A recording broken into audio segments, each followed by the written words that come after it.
Hi Val, so for my acid rain video, I'm gonna do it through my computer. I chose the effects of acid rain on buildings and structures. Okay, so acid rain normally has a pH value of 2 and between that and 5.5. It can actually have the acidity of vinegar. And I'm going to start off. Also, the acidity of rain will depend on the gases that are dissolving in the atmosphere. So I'm going to start off with a diagram of how that happens. So here is my amazing factory and my clouds and my more clouds and some rain. So basically, out from the factories comes nitrogen dioxide, so NO2, and it will also release into the atmosphere sulfuric dioxide, which is SO2. This will travel across the clouds as a gas and will drop in the rain, landing on trees, other buildings, and that will come down as HNO3. That is nitric acid, and it will also drop as H2SO4, which is sulfuric acid. So that's basically how it happens. And then if we get rid of that, now that I've told you that,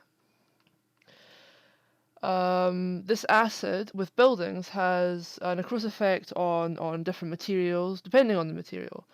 So like limestone, like if we've got this image here, this is limestone. And acid will have a different it increases the rate depending on whether it's wet or dry or the disposition of the sulfuric dioxide as well will change how fast the corrosion happens to limestone, sandstone, marble, etc. So I'm just gonna.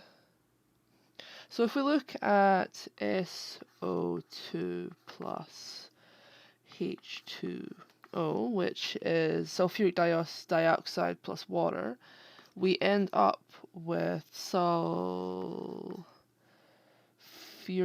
acid,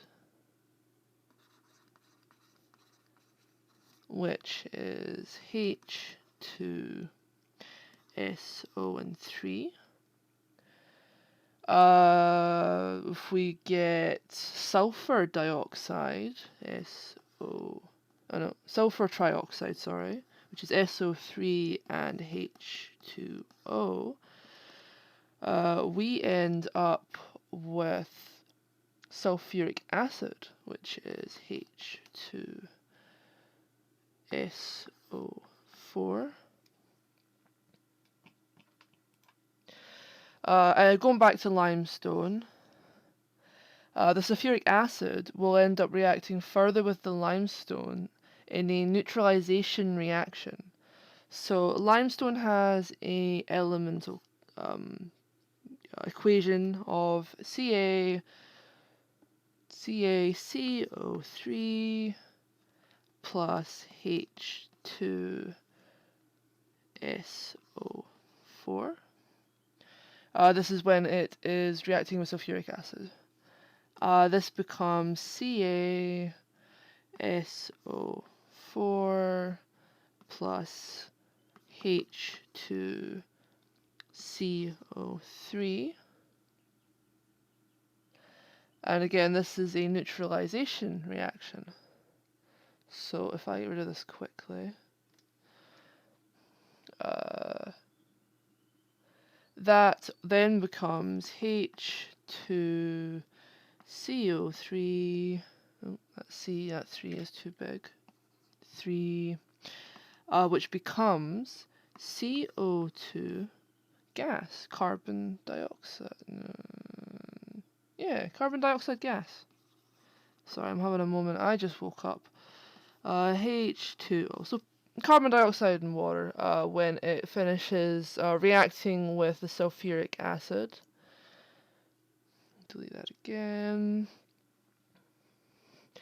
I think it's important to note that calcium sulfate is soluble in water, and that is why limestone ends up dissolving and crumbling. We hide that again. In general, there are plenty of first world countries which have good examples of the damage that the acid rain will do to even just sculptures. I've got one here. Isn't that beautiful? She looks like the thing like a fleshy nightmare by 1969. So you can tell from such what was it, like 50 years? 50, yeah, 50, 60 years, that's basically a lot of damage.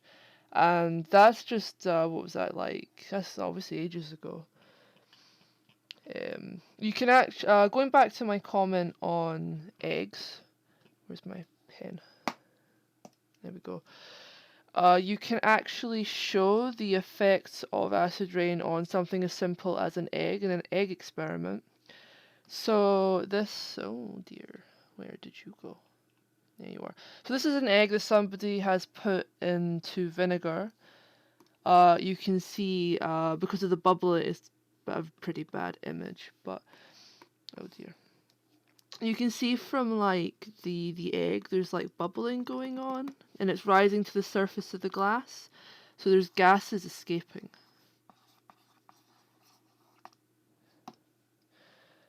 The second stage of the egg experiment, you can see it starts to froth from all the gases escaping.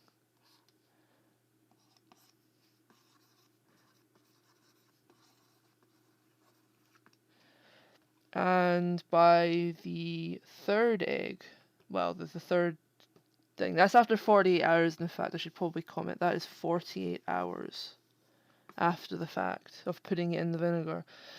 And after like 48 hours, if you try to pinch the egg, the skin just comes right off. Actually, I saw quite a few videos where the egg just becomes completely translucent. You can like see through it. You could probably see the buildings releasing gas into the air and, you know, destroying poor fish and, you know, all that sad stuff. The power of the egg. So that is how much I have. Might need to add extra onto the video if that isn't 3 minutes. It felt like quite a lot when I did my notes, so we'll see.